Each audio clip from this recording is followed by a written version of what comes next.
로 하나의 말씀 증거하겠습니다. 이 교회와 성도는 세상을 이길 수밖에 없는 구조를 가지고 있습니다. 한 가지 원리만 명확히 붙들면 이길 수밖에 없는 승리를 얻게 되는데 그 비결이 무엇인가? 요즘은 외식을 한다 그러면 패밀리 레스토랑 정도 생각하는데, 전에 한 80년대 후반쯤 그 전도 있었겠지만 무슨 특별한 일이 있다 그러면 이 경양식 집 가가지고 돈가스를 먹는, 그게 굉장한 큰 외식이었던 것 같습니다. 그 기억이 나는데, 하루는 그 후배 하나가 이제 졸업을 했는데 교회 후배고 집사님께서 같이 밥 먹으러 가자고. 그래서 그 돈가스 집을 간 겁니다. 밥 먹으러. 근데 아마 그 집사님도 처음 가보신 모양입니다. 좀 울립니다, 이거. 근데 이제 뭐 먹을래 하다가 돈가스를 다 시켰죠. 돈가스 먹겠습니다. 다 시켰는데, 근데 그 돈가스 나오기 전에 그 에피타이저로 스프가 나오죠. 그걸 가지고 왔는데 그 집사님께서 이거 나 안 시켰다, 이거 안 시켰다고 깜짝 놀랐는데, 그랬더니 그 집사님 아들이 어머 창피하게 왜 그러냐고. 그냥 따로 돈 내는 게 아니고 돈가스 시키면 그냥 같이 나오는 거거든요. 같이 나오는 거라서 그냥 같이 먹는 건데 나 돈 내는 건지 알고. 그러니까 모르니까 식겁한 거죠. 저건 또 얼마냐 모르니까. 교회와 성도가 세상을 이긴다는 것은 지극히 합리적이고 당연한 건데, 왜 그러면 그러한 능력이 나타나지 못하는가? 이기는 방법을 모르기 때문이라는 겁니다. 못 이겨서가 아니라 그 방법을 모르기 때문인데, 그 방법이 무엇인가? 예수 시키는 겁니다. 예수를 붙들고 예수 능력 의지하면 그 어떠한 시험이나 고난이나 다 이겨내고 승리할 수 있는 것이 이 성도와 교회에게 주신 능력이라는 겁니다. 근데 그걸 모르니까 맨날 지고 있는 거죠. 그걸 바라보는 하나님의 마음이 어떻겠냐, 그 얘기입니다. 우리 부모님들이 우리 자녀들 보는데 애가 잘할 수 있는데 못하고 못 보고 하면 안타깝죠. 마치 그 마음과 똑같다는 겁니다. 우리가 참으로 예수 안에 들어가지 않으려고 그러고 못 본 척하고 안 하려고 그래서 그렇지, 정말 참으로 예수를 믿고 그 능력을 의지하고 나가면 거칠 것이 없다는 겁니다. 세상에 대해서. 그래서 결론적으로 교회와 성도는 뭐 하게 되어 있다? 승리하게 되어 있다. 이기게 되어 있다는 겁니다. 이러한 승리하는 삶을 살아가는 우리 개인이 되고 또 우리 교회가 되어야 되겠습니다. 그러면 이 교회와 성도의 승리를 위한 이 전략들, 어떤 영적 전략들을 세워 나가야 되겠는가? 우리 본 말씀을 통해서 살펴보겠는데, 첫째는 우리가 예수의 일에 동참함으로써 승리를 얻을 수 있다고 했습니다. 어떻게 함으로써요? 예수 일에 동참하는 거. 예수께서 하신 그 일을 우리도 같이 하는 겁니다. 같은 관심을 가지고. 오늘 본문에서 요한은 자기 자신을 사도로 소개하지 않았고 너희의 형제로 이렇게 인사를 하고 있습니다. 오늘 본문 9절 말씀 보니까 나 요한은 너희 형제요 예수의 환난과 나라와 참음에 동참하는 자라. 바울 같은 경우는 각 서신마다 예수 안에서 사도된 나 바울은 사도로서 자신을 표현했습니다. 여기서 요한이 자기를 사도로 말하지 않고 너희 형제요 라고 말한 것은 1차적으로는 바울과는 달리 바울은 예수님 핍박하다가 부활하신 주님을 만났고, 요한은 그 누구도 부인할 수 없는 예수님의 12 제자였습니다. 사도란 말 안 해도 사도인 걸 다 알고 있었죠. 그보다 더 중요한 것은 너희의 형제요 라고 하는 그 말에는 너희가 당하고 있는 환난과 핍박과 어려움과 고난, 나도 같이 당하고 있다, 그 이야기를 하고 있는 겁니다. 이 사도 요한이 편지를 써서 보내고 있지만 나는 지금 편한 데서 잘 살고 있는 게 아니고, 지금 이 사도 요한이 어디 있다 그랬습니까? 9절 하반절에 보면 반모라 하는 섬이 있더니, 이 반모라고 하는 반모 섬인데요, 이 지금으로 말하면 그 터키 서편에 지중해에 있는 섬입니다. 여기가 상당히 휴양지고 아름다운 해변가라서 거기 갔던 게 아니고 정치범 수용소와 같이 당시 로마 황제가 황제 숭배 사상을 강요했을 때 요한 같은 경우는 교회 지도자였기 때문에 기독교를 멸하기 위해서는 지도자를 쳐야죠. 그래서 이 사도 요한은 핵심 인물이었습니다.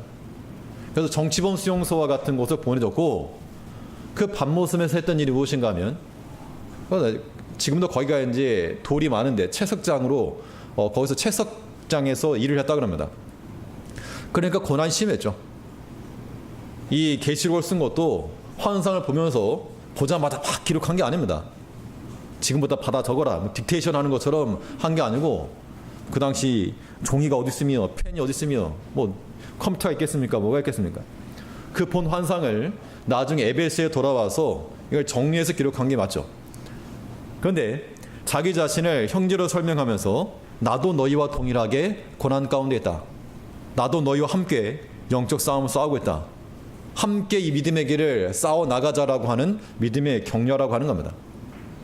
우리가 다 이 믿음의 형제가 되어서 서로 간에 서로를 살피고 서로를 위하고 이 모든 환난과 고난과 이 세상의 도전에 대해서 함께 이겨나갈 수 있는 우리가 되어야 한다는 겁니다.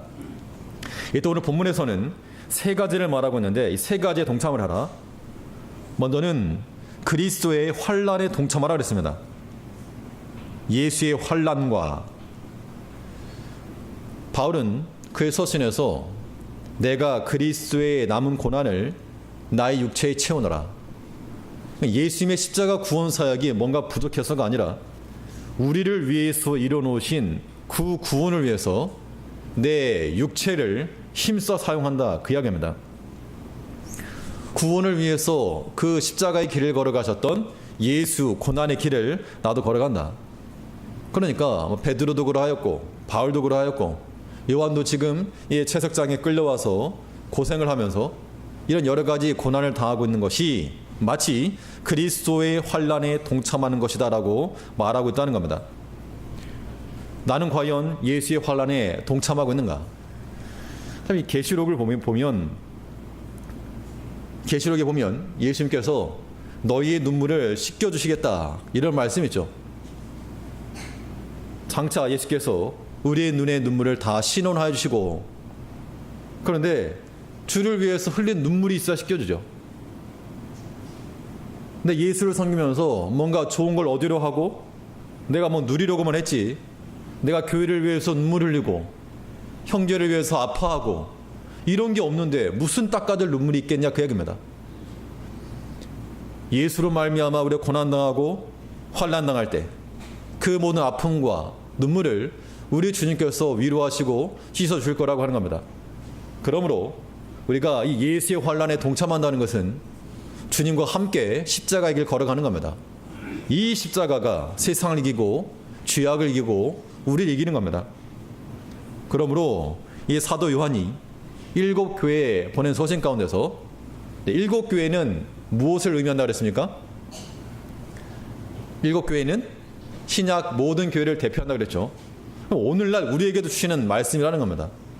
사도 요한이 오늘 본문 9장에서 나 요한은 너희의 형제요. 1차적으로는 이 계시록을 받았던 수신자들이지만 오늘날 우리들에게도 하는 말이라는 겁니다. 나 요한은 너희의 형제요. 그리스도의 환난에 동참하는 자라. 이 환난에 같이 참여하자라고 말하고 있다는 겁니다. 하나님께서 우리에게 이 환난과 고난을 주신 목적이 무엇인가?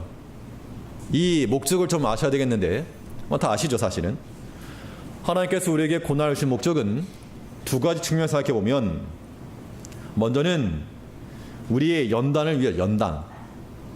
우리 연단을 통해서 하나님의 장성한 분량이 이르기까지 하나님의 쓰실 만한 그러한 인격이 되기까지 기다리시는 겁니다. 하나님의 인내죠.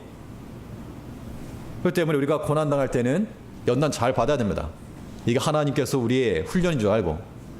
또 하나가 있으면 또 하나 목적. 고난이라고 하는 것이 나를 단련하고 연단시키기 위한 하나님의 목적이 있다면 또 하나의 목적은 우리로 하여금 위로자를 삼게 하시는 것이 목적입니다. 누구를 삼다고요? 위로자. 누구의 위로자입니까? 고난당하는 자.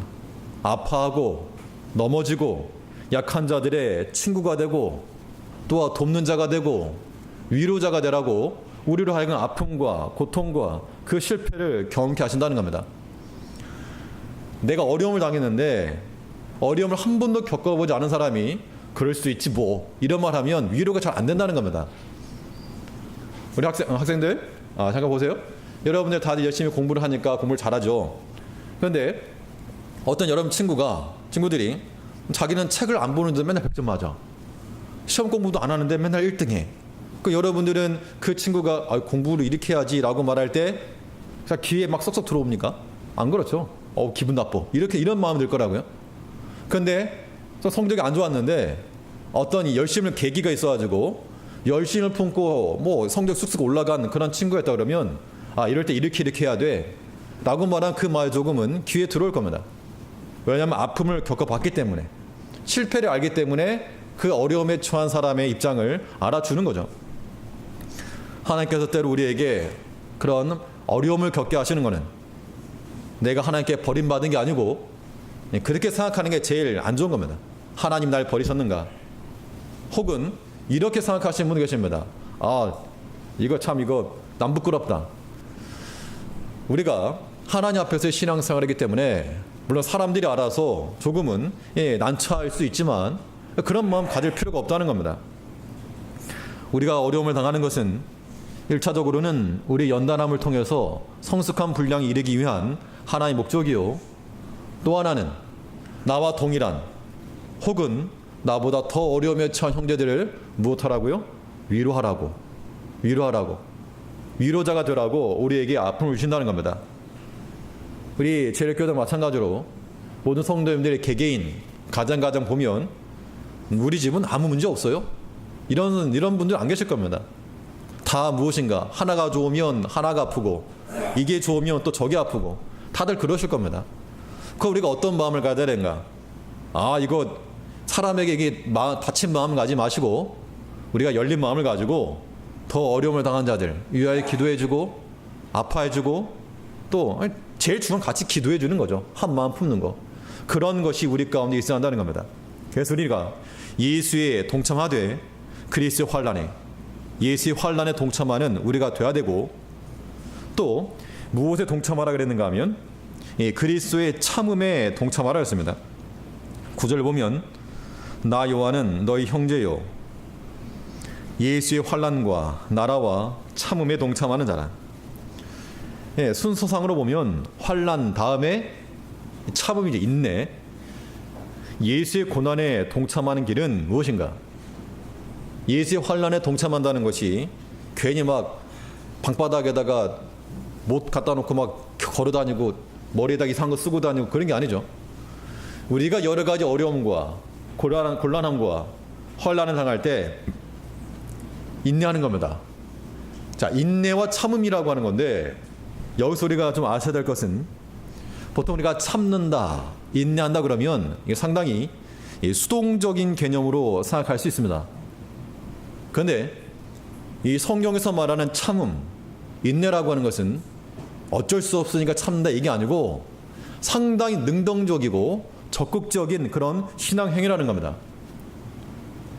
단적인 예가 예수님께서 십자가 지신 그 사건을 말하면서 예수님이 힘이 없어서 십자가를 진 게 아니라 지금이라도 12형 더 되는 천사를 보낼 수 있지만 십자가 너머에 있는 무엇을 생각하사? 십자가 너머에 있는 즐거움을 생각하사 그 부끄러움을 개의치 아니하시고 참으신 겁니다. 인내하신 거죠. 십자가 너머에 있는 즐거움을 생각하고 참으신 겁니다. 내가 힘이 없어가지고 한마디 하면 내 맞을까봐 가만히 있는 게 아니고 내가 분명히 말할 수 있고 힘도 있고 대처할 수 있지만 그러나 인내하고 참았다는 겁니다. 우리가 그리스도의 환난을 당할 때 인내한다 할 때는 이러한 마인드가 필요할 것 같습니다. 나는 입이 없냐? 이렇게 하실 게 아니고 분명히 말할 수 있고 논리도 있고 정황도 있고 내가 주장하면 말싸움으로는 이길 수 있어도 우리가 적극적으로 인내하고 참으셔야 됩니다.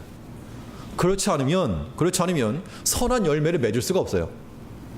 아무리 좋은 일이라도 내가 옳아도 이게 다툼으로 나가면 이 마지막 항상 안 좋습니다. 다툼으로 나가면.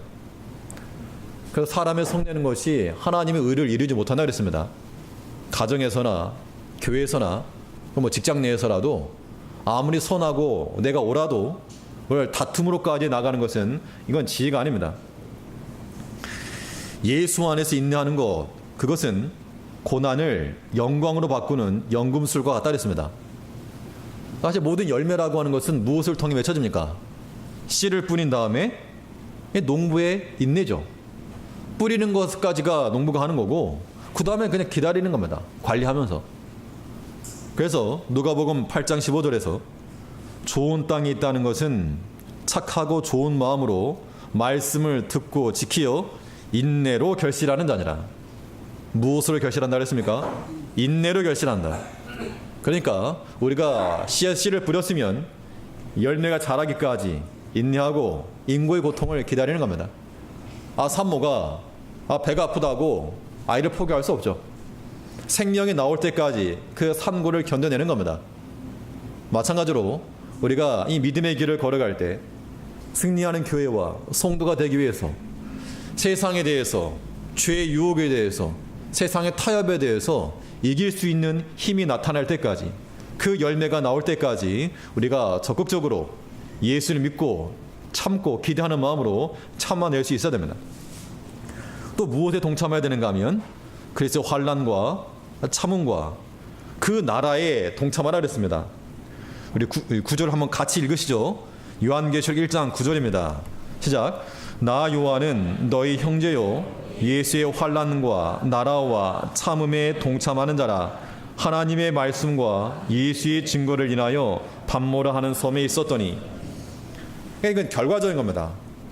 그리스도의 환난에 예수의 인내를 가지고 잘 참으면 그 결과가 나라라 그랬는데, 여기서 나라라고 하는 것은 영광이죠. 그 나라와 동의어로 생각할 게 왕인데요. 계시록에도 보면 나라, 왕 이 말이 나오는데 뭐 거의 동의어로 봐도 관계없습니다. 나라의 주권자가 왕이요 통치이기 때문에 그 나라에 참여한다는 것은 그 왕권에 나가는 겁니다. 주와 함께 고난받는 자들은 주와 함께 영광 받을 거라 그랬습니다. 우리가 주와 함께 영광을 받기 위하여 고난도 함께 받아야 될 것이니라.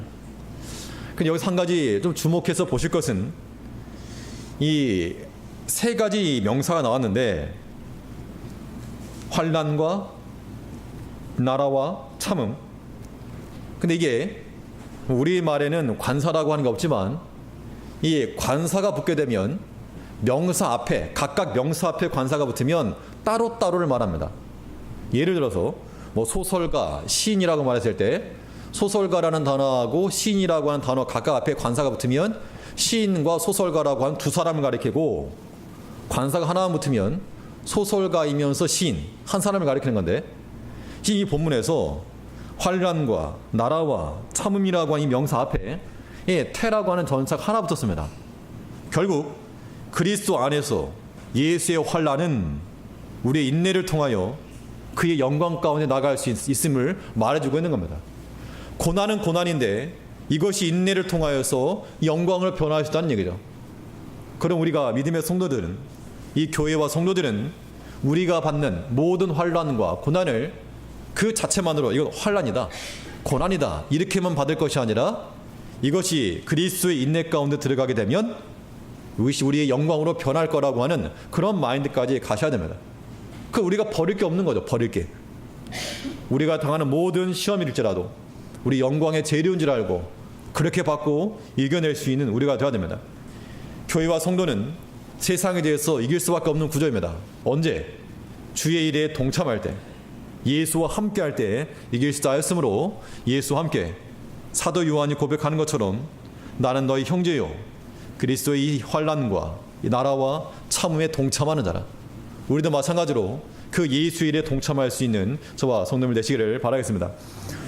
둘째로, 이 교회와 성도의 승리를 위한 영적 전략을 어떻게 세울 것인가. 우리가 하나님의 말씀을 원인으로 삼을 때 그때 또한 승리를 얻을 수 있다 그랬습니다. 그 원인이 무엇인가? 무엇 때문인가? 우리가 보통 탓을 잘합니다. 누구 탓이다. 뭐 때문이다. 너 때문이다. 그런데 우리의 이러한 언어 습관이 하나님 말씀 때문이라고 하는 것으로 바뀌면 참 좋을 것 같습니다. 말씀의 지시와 지도를 받아 말씀 때문에 우리가 나간다면 그 길이 우리에게 승리의 길이 되는 겁니다. 성도의 길은 마땅히 이 말씀의 길을 걸어가야 됩니다. 요한이 반모섬에 오게 된 것도 뭐 때문이라 그랬는가 하면 9절 하반절에 보니까 하나님의 말씀과 예수의 증거를 인하여 반모라 하는 섬에 있었더니, 그 반모섬에 유배로 왔는데 그 이유가 무엇인가 하면 하나님 말씀 증거하다가 예수의 증거를 증거하다가 이런 결과를 당했다 그 이야기입니다. 씨를 뿌리는 것은 우리의 행할 바요, 열매를 주시는 것은 하나님의 주권에 달려있는 겁니다. 우리는 말씀대로 걸어갔더니 뭐 결과가 이러냐? 이렇게 말할 게 아니고 우리는 그냥 하나님께서 나를 사랑하시는 주님께서 말씀하신 그 말씀의 길을 걸어가는 겁니다. 그러므로 우리가 승리의 삶을 산다는 것, 말씀을 원인으로 삼다는 것은 덧붙여서 말씀으로 인한 결과를 수용하는 것까지 가야 됩니다. 내가 말씀에 인하여서 무엇을 했다. 그럼 나타나는 결과까지도 우리가 수용을 해야 됩니다. 우리가 생각할 때는 좋은 마음을 가지고 열심히 봉사하고 수고하면 만사형통이 될 것 같지만 그렇지 않다는 겁니다. 사울이 스데반을 죽인 일에 앞장을 섰고 또 예수 믿는 자를 잡아 죽이려고 공문을 받아가지고 다메섹으로 올라가는 도중에 부활하신 주님을 만났죠. 그가 그 자리에서 변하여서 그 즉시로 회당에 들어가서 예수가 하나님의 아들이다 증거했습니다. 그랬더니 어떤 일이 벌어졌는가 하면 사울과 함께 예수 믿는 자를 핍박하던 자들은 변절자라고 욕을 하고 핍박을 받던 교회와 성도들은 저 사람의 진정성을 의심하고 저 사람 못 믿겠다. 믿음으로 일을 시작했음에도 불구하고 결과가 좋은 결과가 나오지 않았다는 겁니다. 만약 그가 사람의 생각만 갖다면 내 이런 꼴 보자고 이거 하나? 그런 마음 가질 수 있을 터인데 도리어 사울은 힘을 더 얻어서 증거했다 그랬습니다. 우리가 하나님 말씀으로 행했으면 우린 그 결과까지 수용해야 됩니다. 내가 원하는 대로 열매를 얻는 게 아니고 열매는 주어지는 것을 받는 겁니다. 요한은 믿음의 싸움의 결과로서 더 좋은 교회 가지고 노를 편안하게 지낸 게 아니라 도리어 그 말씀 때문에 고난을 받고 그 노년에 반모섬에 끌려가서 채석장에서 노동을 하고 그러한 주를 위해 힘쓴 결과 도리어 손해를 봤다는 겁니다. 그러나 사도 요한은 그런 것을 탓한 게 아니라 도리어 하나님의 말씀을 인하여 말씀과 예수의 증거를 인하여 내가 이 자리에 섰다. 지금 자기가 처한 상황을 말씀의 원인으로 삼고 절대 이거를 원망하거나 불평한 게 아니라는 겁니다. 우리 모두가 이 땅 가운데 생활하면서 비록 손해가 날지라도 하나님 말씀 때문에 내가 조금 손해가 났다. 내가 말씀 지키느라고 내가 조금 얻지 못했다. 하나님께서 반드시 그 부족분을 넘치도록 내어주실 거라는 겁니다. 아멘 소리가 크게 들릴 줄 알았는데 아멘 소리가 하나도 안 들려요. 우리가 예수 때문에 하나님 말씀 때문에 포기하고 놓쳤던 것들 하나님께서 우리의 그 부족한 부분 메꿔는 이 모든 모자란 부분을 메꿔 주실 거라는 겁니다. 그런 믿음이 우리로 하여금 승리케 하는 겁니다. 이런 마인드가 우리 개인과 교회에 있어야 마땅하죠. 말씀을 인하여 말씀을 원인으로 삼고 그 결과까지 수용할 줄 나가는 것, 말씀의 빛을 따라 걸을 것이요 하나님께서 인도하시는 곳에 멈춰서서 그 자리에 승리의 깃발을 꽂을 수 있는 우리가 될 때 이 땅에 있는 모든 교회와 성도들은 지지 않는 이기는 싸움을 싸울 수 있을 거라고 하는 겁니다. 이런 싸움이 우리 가운데 마땅히 있어야 될 줄 압니다. 마지막으로 이 교회와 성도의 승리를 위한 영적 전략을 어떻게 세울 것인가. 셋째는 성령의 감동을 받을 때 승리할 수 있다 그랬습니다. 언제 승리한다고요? 성령의 감동을 받을 때 승리할 수 있다. 이 10절 말씀을 보시면 주의 날에 내가 성령에 감동하여 내 뒤에서 나는 나팔 소리 같은 큰 음성을 들으니 가로되 너 보는 것을 책에 써서 에베소, 서머나, 버가모, 두아디라, 사대, 빌라델비아, 라오디게아 7교회에 보내라 하시기로. 이 10절에서는 이 두 가지를 한번 보셔야 되겠는데, 하나는 이 주의 날, 주의 날. 예, 성경에 주의 날, 오늘 우리가 말하는 주일을 가리키는데, 그러니까 썬데이가 아닌 주의 날, 이 주의 날이라고 명확하게 기록되어 있는 것이 바로 이 구절입니다. 그럼 언제부터 이렇게 주일로 지켰는가? 토요일 안식에서 주일로 바뀌게 된 이유에 대해서 전에 한번 말씀드린 적이 있었는데, 물론 기억을 안 하고 계신지 안 하실 테니까, 예, 오늘 시간이 없어서 못 하겠고, 근데 아무튼 안식일에서부터 토요일에서부터 주일로 바뀌었죠. 이거에 대한 성경적 근거 두 가지를 말하면, 이거는 신명기와 출애굽기에 나오는 이 십계명에 보면, 십계명, 안식일 계명에서 안식일을 기억하여 지키라고 하는 계명에서 출애굽기에서는 하나님께서 이 땅을 창조하시고 안식하셨으니까 안식해라 이렇게 나오고, 신명기에서는 하나님께서 너희를 애굽에서 종되었던 곳에서 인도하여 내셨으므로 안식하라 이렇게 나옵니다. 창조 이후에 안식을 줬고 구속 이후에 안식을 줬다는 겁니다. 예수님께서, 하나님께서 예수 그리스도의 부활을 통해서 우리의 구속을 완수하셨기 때문에 천지 창조 후에 안식을 허락하신 하나님이 예수 구원을 통하여서 안식을 주셨다. 이게 이제 성경적 근거가 되고, 나머지 근거도 있는데, 아무튼 오늘은 주의 날 성령의 큰 음성을 들었다 했습니다. 10절 다시 보시면, 주의 날에 내가 성령에 감동하여. 자, 아무튼 우리가 계시록 할 때 지난주에 PPT 한번 보여드렸는데, 자료를 요청하시는 분이 계셔가지고 이제 보내드렸습니다. 혹시라도 뭐 희망하시는 분 있으면 말씀하시면 뭐 드리겠습니다. 이 문법적인 요소를 여기도 오늘 한 가지만 더 기억하셔야 되는데, 성령의 감동하여 그랬죠. 그러면 내가 하고 싶으면 하고 말고 싶으면 마는 겁니까? 성령의 감동하여. 자, 보통 영어에 보면 수동태가 있고 능동태가 있습니다. 태라고 하는 게 이제 보이스인데, 액티브 보이스냐 패시브 보이스냐, 능동적으로 말했느냐 수동적으로 말했냐 그 이야기입니다. 예를 들어서 뭐 씻기다라고 하는 동사가 있으면 이게 능동태로 쓰게 되면 내가 씻기는 거니까 뭐 애를 씻기건 누구를 씻기는 거죠. 다른 사람을. 수동태로 쓰게 되면 내가 씻김을 받는 겁니다. 누가 날 씻어주는 거죠.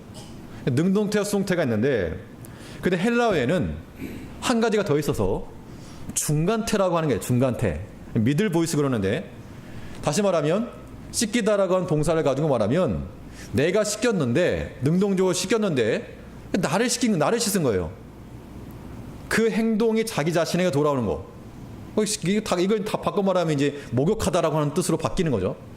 중간태라고 하는 단어가 있는데, 이 성령의 감동을 하여라고 이 단어가 중간태입니다. 즉 행동의 원인이 나에게 있었는데 그 일이 나로 말미암지 않고 되어지는 거죠. 성령의 감동이라고 하는 게 내가 이제 성령 감동 받아야 쓰겠다 이렇게 해서 받는 게 아니죠. 그러나 분명한 것은 이 사도 요한이 주의 날 뭐 했겠습니까? 주의 날 분명히 자기가 주의 날이라고 한 걸 보면 그날을 구별한 겁니다. 그날을 구별해서 하나님을 묵상하고 있는 그 시점에 그때 성령의 감동이 임한 거죠. 내가 하고 싶다고 해서 성령이 감동하는 건 아니지만, 우리가 주의 말씀에 창념을 하고 은혜 생활을 하고 하나님께 집중하고 나아가게 되면 우리의 그 능력적인 행위가 성령의 감동함으로 다시 우리에게 돌아온다는 겁니다. 성령의 감동이 이렇게 임하는 겁니다. 자기는 아무것도 안 하면서 성령의 감동을 받겠다? 그건 어불성설인 겁니다.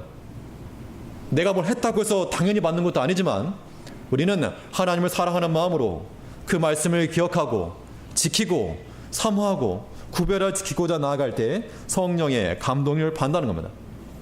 그럼 우리가 하나 앞에 나갈 때 이러한 마음 자세를 가져야 되고, 성령의 감동을 받는다는 거 다른 외적인 증거를 떠나서 한 가지로만 말씀드리면, 자, 요것만 말씀드리고 마칠 테니까 잘 들어보시기 바랍니다. 자, 성령의 감동을 받는다는 가장 큰 특징 가운데 하나, 뭐 방언을 말하고 혹은 내가 무슨 입신을 하고 무슨 나가서 무슨 수천 명의 전도를 하고 이런 걸 떠나서 하나님의 말씀이 내 귀에 크게 들릴 때 그것이 곧 성령의 감동을 받은 겁니다. 증거입니다. 다시요. 성령의 감동받은 그 외적 증거가 무엇인가? 다른 것도 있겠으나 하나님의 말씀이 어떻게 들려야 된다고요? 크게 들리는 거. 물론 목소리를 크게 한다는 그런 의미가 아니라 비록 세미한 음성일지라도 그 음성 내 귓전을 때릴 때 그 말씀을 의지하여서 그 말씀에 사로잡혀 나갈 수 있다는 겁니다. 마치 사도 요한이 이 성령에 감동하였을 때 어떤 일이 있었는가? 10절 한번 다시 보시죠. 주의 날에 내가 성령에 감동하여 내 뒤에서 나는 나팔 소리 같은 큰 음성을 들으니, 물론 예언의 말씀이 뒤에 나오지만 성령에 감동하여서 하나님의 말씀이 크게 들었다 그 이야기입니다. 밤무섬이니까 그 주변에 뭐가 있습니까? 아무것도 없죠. 철썩철썩 치는 바닷소리밖에 없다는 겁니다. 그 예언 받는 거 보면 많은 물소리 같고 이런 것도 많이 나오죠. 모든 바닷소리 그 어떤 소리보다 더 크게 들려온 하나님의 말씀이 들렸기에 그 말씀을 기록하고 그 말씀을 또 교회들에 보낼 수 있다는 겁니다. 우리가 하나님의 말씀을 통해서 그냥 있다 그냥 돌아가시면 안 들리는 거예요. 아무리 마이크 볼륨을 크게 해도 하나님의 말씀이 들리는 게 아닙니다. 그런데 우리가 우리 마음을 오픈하고 하나님의 말씀을 사모하게 되면 반드시 들리게 되어 있는 겁니다. 성령 하나님께서 우리 마음 가운데 말씀하실 때 그 말씀을 크게 듣고 그 말씀 붙들고 살아갈 때 우리 교회와 성도는 무엇할 수밖에 없다? 이길 수밖에 없다. 그 승리할 수밖에 없다는 겁니다. 이러한 정신을 가지고 이 한 주도 이기며 살아가는 우리 모든 성도들 되시기를 간절히 바라겠습니다. 기도하겠습니다.